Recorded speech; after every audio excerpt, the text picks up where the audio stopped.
ข้านี้ทุกอีหลีสุดที่คมคืนข้าวนำขาดแรงแกงนั้นขาดหม้อบางคืนชีวิตเหมือนจุ่มอยู่พื้นเหมือนป่าน้ำตื้นอยู่หนองโอวาสนาดวงสาตาคือต่างกันแท้เบิ่งคนรวยนั้นแม่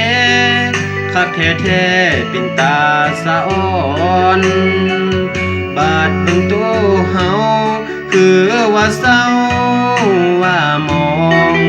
อยากดีอยากมีเงินทองอยากสิลองรวยเบิ่งเด้คิดไปโลเลใจสิเพย้อนบุญหน่อยบางครั้งจิตใจท้อถอยคุณบุญน้อยถ้าถอยอดตายเพื่อครอบเพื่อครัวเพื่อทุนหัวจะสู้ต่อไปบ่ตีเวียกน้อยเวียกใหญ่บ่ได้เงินอย่าใส่สู้ไปบ่ถอยคุณบุญน้อยขาดคนสวยคุณเบิ่งคุณแยงวาสนาของคนขายแหงเศร้าหรือแรงอาบเหงื่อต่างน้ำเพื่อลุ้นความจน